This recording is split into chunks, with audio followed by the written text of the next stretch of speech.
So about 8 years ago, I was at a conference on emergency medicine when a speaker was introduced as an expert in disaster response. And as he approached the podium, he said, "Thank you very much for the kind introduction, but I'll have to politely decline the title. The truth is, there's no such thing as an expert in disaster response. We've never gotten it right." He then went on to say that not only are there no experts in disaster response, but there's no such thing as a natural disaster either. That in fact, all disasters are man-made. And this really resonated with me. Just a little over a year earlier, I had been sent to Haiti after the 2010 earthquake as part of a disaster response team, and that earthquake had devastated the capital city of Port-au-Prince. And I'd been to disasters before, but I had never seen anything like this in my life. It looked like a total war zone. But the reality was it wasn't a war zone, it was just an earthquake. And in fact, on paper, it was nearly identical to the 1989 San Francisco Bay Area earthquake. Matching them up side by side, you see that they were both what's called a transform fault, where two tectonic plates rub against each other.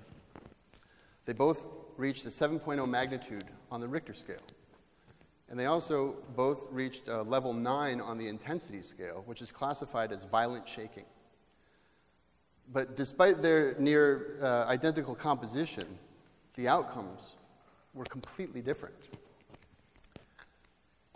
In the San Francisco Bay Area earthquake, 63 people died, and there were just under 4,000 who were injured. While in Haiti, estimates reached upwards of 350,000 fatalities, with many more injured and millions displaced. So how does this happen? How do you have two identical earthquakes with such completely different outcomes? The answer is quite simple. It's infrastructure. Man-made structures were responsible for the outcomes in both situations. It's not going to create noise. In California, for the past 100 years, they have been writing, improving, and enforcing legislation that is solely focused on preventing deaths during earthquakes. While in Haiti, no such legislation exists. In fact, there are no uniform building codes. There are no quality material standards. The other thing is that while both cities are built on rolling hills, they're set up a little different. In San Francisco, you have a very nice grid, very similar to Manhattan, with row houses stacked neatly next to each other.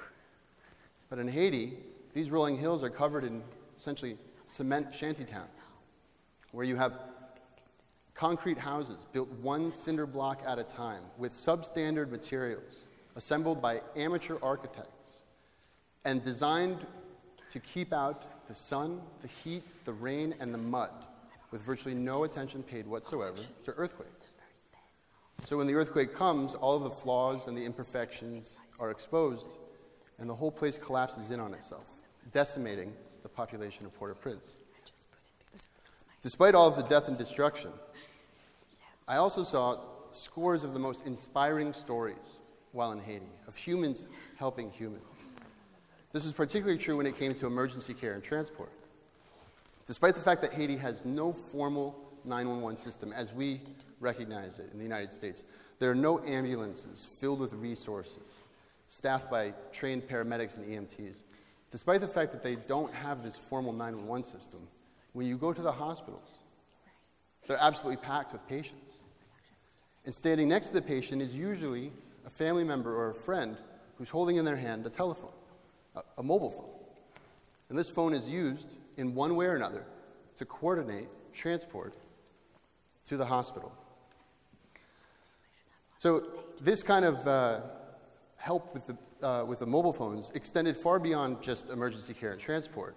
It seemed like the entire disaster relief operations were being organized and executed at the grassroots level, as if everybody were taking matters into their own hands, bypassing the traditional aid agencies and relief organizations to take care of survival and recovery on their own. There were spontaneous groups of digital volunteers that were working together to intercept text messages from people who were stuck under the rubble. And they'd take those text messages, figure out the location, and they'd send it to responders on the ground who could go then and dig those people out of the rubble. NGOs were using text messages to bypass the middlemen of aid disbursement and getting aid directly to earthquake victims via transfers, money transfers, using text messages. completely revolutionizing how aid is dispersed in a post-disaster setting. And then there are also groups that were using their phones to compile maps like we had never seen before, showing the movement, near real-time movement of the displaced populations as they looked for new places to set up what essentially became tent cities. So all of this for me was just really inspiring to see, and it was also very eye-opening. You see, at that time, I was at a bit of a crossroads myself. I had spent the past 5 years working on a very busy ambulance in San Diego, and I was looking for a new direction to head in, something new to do. I was also volunteering as a paramedic with the Red Cross in Tijuana, Mexico, and I had a part-time side job as a flight medic, which sent me and a nurse to different Latin American countries to pick up injured and sick Canadians and Americans and bring them back to North American hospitals. Through these experiences, I began to learn a lot about how you develop an emergency medical system when you don't really have any of the resources you need. And this question, how do you develop an emergency response system without the resources you need, intrigued me so much that I eventually founded a nonprofit organization called Trek Medics International. Trek Medics International is focused on improving access to emergency care and transport in resource-limited settings. Before the earthquake, we were involved in some pretty standard nonprofit initiatives. We would donate EKG monitors or defibrillators or cervical collars when we could get them to ambulance services and fire departments in Mexico and other Latin American countries. And when me and my fellow paramedics could get time off from work and we had money, we would sometimes travel to different countries to give training courses to EMTs and paramedics. But after the earthquake, this stuff all started to look a lot short-term, Band-Aid solutions, important stuff, but none of it was going to overcome the infrastructural challenges that these countries and communities faced in ensuring access to emergency care and transport. You see, the realization I had in Haiti was that if you were to have removed all of the rubble and the earthquake never happened, and you were to have filled Port-au-Prince with all of the ambulances and resources and supplies and paramedics and EMTs that they could have asked for, it really wouldn't have made all that much of a difference. Because again, the problem is infrastructural. It's not resources. It's how do you coordinate this system? And as it turned out, the mobile phones that they were using seemed to be a good place to start. And this whole point about how ambulances themselves wouldn't solve the problems was driven home nearly a year later when the government of Brazil donated 30 ambulances to Port-au-Prince. Most Haitians knew intuitively when those ambulances arrived that they would never get in the back of that ambulance. The reason why is because Port-au-Prince is a city built of 4 million people where 70% of the urban population live in communities that are inaccessible by road. No matter how hard you try, you're not getting an ambulance up the side of that hill. So after the earthquake, I went back to San Diego, started thinking about a lot of this stuff and the infrastructural issues, and it became apparent that if we could come up with a way to overcome these challenges, we would have a lot to offer. Not only would we have a lot to offer, but there would be a lot of people that would be interested in working with us. Because the reality is that these informal response networks that are used to transport the sick and injured from the top of that hill to the bottom, this isn't unique to Haiti, nor is it unique to a post-disaster setting. I would venture to say that outside of the 25 richest nations, there are few countries on this planet where somebody can take a phone, call a simple number like 911, and be guaranteed that in less than 10 minutes, an ambulance is going to be at their side, whether they're rich or poor. I would even go further to say that for 80% of the world's population, it's these informal response networks that are what they rely on. And these informal response networks are comprised of untrained bystanders, family members, friends, good Samaritans, who abide by the principle of the path of least resistance and are in a default response mode of panic to get people to the hospital any way they can. Grab them by the ankles, grab them by the wrists, put them in the back of the truck, put them on a motorcycle, let's get to the hospital and go.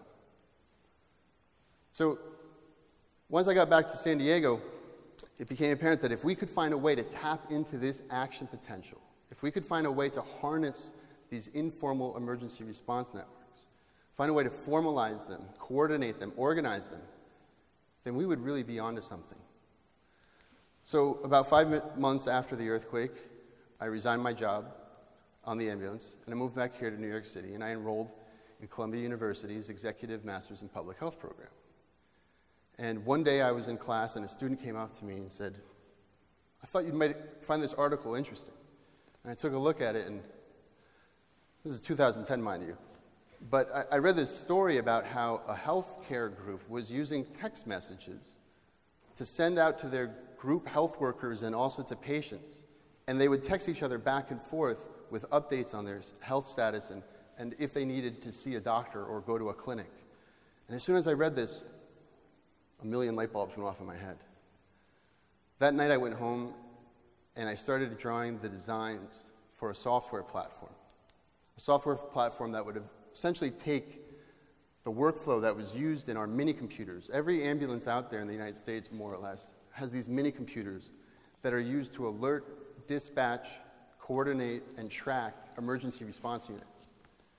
And I figured that if I could come up with a way to put that workflow onto a feature mobile phone and transmit that information back and forth between responders and victims using SMS text messages, we would really have something powerful.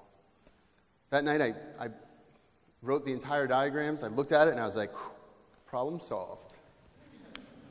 911 where there is none, right? Emergency care anywhere. This is so easy. Except it wasn't. It was actually quite difficult. And I spent the next 2 years basically figuring out that nobody was going to fund the software. So eventually I saved up my own money. I went out and I found a company, a software company, who agreed to write the source code for us at a real cut rate. And today that software platform is called Beacon. Beacon is a text message-based, do-it-yourself emergency dispatch platform that allows any agency or group to design, test, launch, and ready to scale their own emergency 911 system anywhere there's a mobile signal on their own in under 30 minutes or less, requiring only one internet connectivity. Today, we have responders, paramedics, EMTs, firefighters, search and rescue groups, even animal rescuers. We're using Beacon to coordinate, dispatch, and track their responders in 7 countries, including here in the United States. Well, hold on a second. United States, I thought we had 911 system here. What's this all about? Well, it's true, we do have 911 systems. Most of them. But not always, and not everywhere.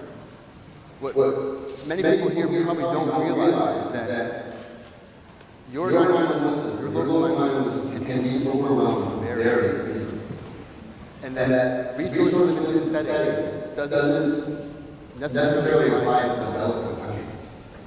It applies to the environment that you're in. I'll give you a few examples.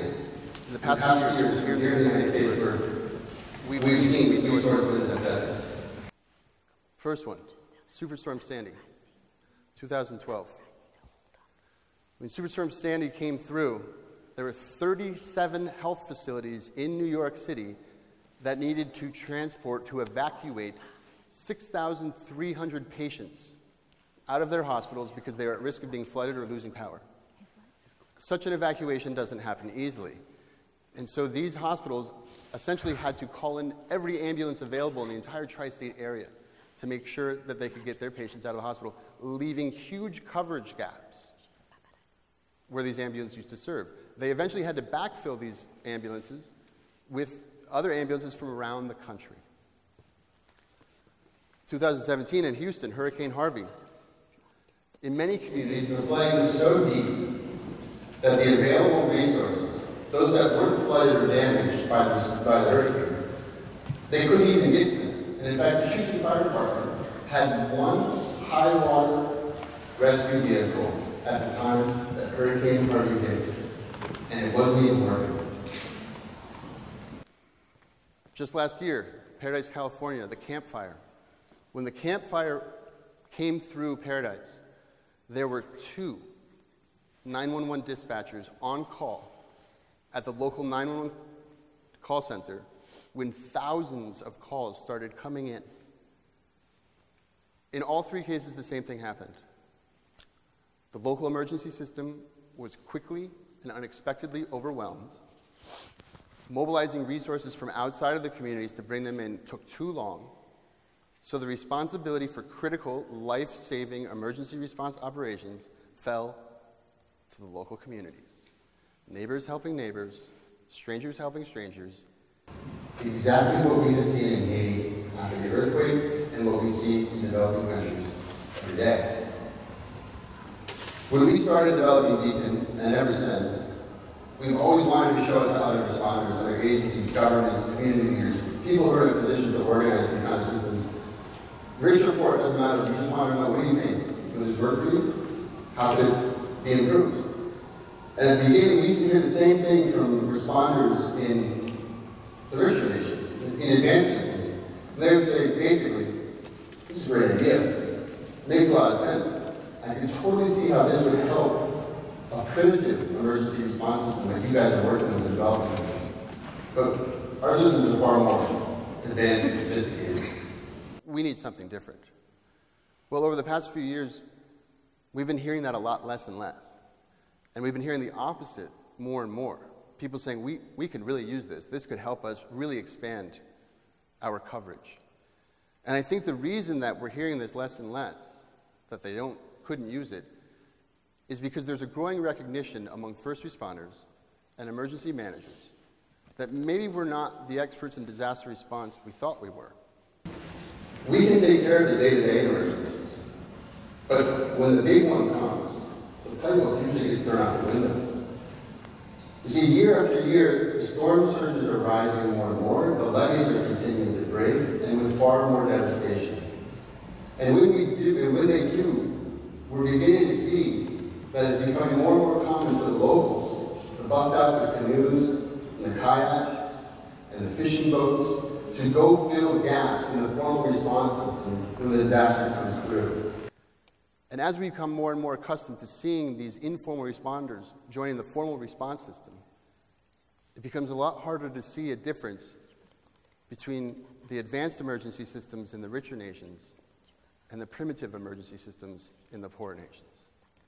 Thank you very much.